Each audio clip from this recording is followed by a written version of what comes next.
In the 12th century, anonymous Christian monks at Peterborough Abbey looked out at their war-torn country and wrote a terrifying phrase about the lawless barons ruling England. It was a time when Christ and his saints slept.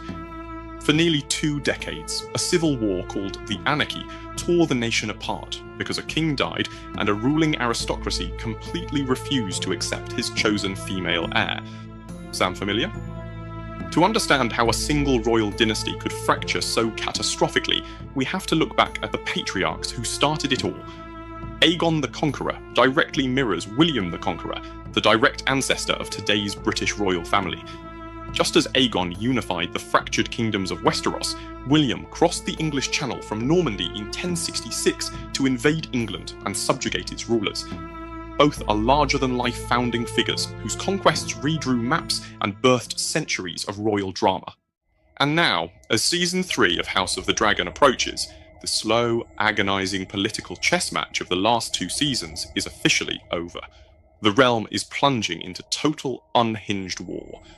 George R.R. Martin didn't just invent this nightmare out of thin air, he took inspiration, nearly beat for beat, from real history. King Henry I of England lost his only son, William Adelin, in a catastrophic accident. In 1120, a ship called the White Ship hit a rock off the coast of Normandy and sank. William was on board. He, along with some 300 fellow passengers, did not survive. Desperate to secure his bloodline, Henry forced his barons to swear absolute fealty to his daughter, the Empress Matilda. But the moment Henry died, his nephew, Stephen of Blois, rushed to London, seized the royal treasury, and was crowned by his supporters.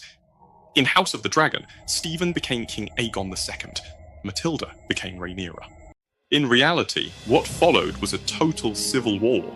The Anarchy wasn't fought in one giant cinematic battle.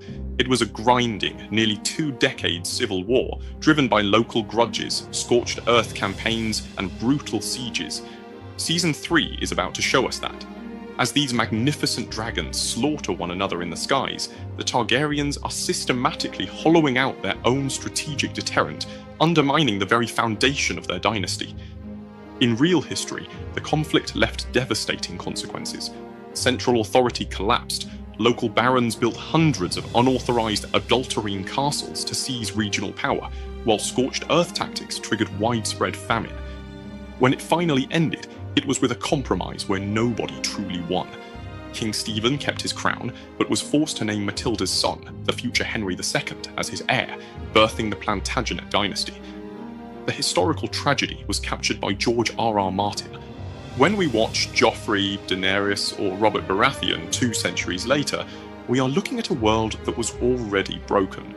History shows us that wars of succession don't just crown a new king, they tear up the roots of the nation itself. Whether in medieval England or mythical Westeros, when the powerful fight for the throne, it is always the common people who bleed.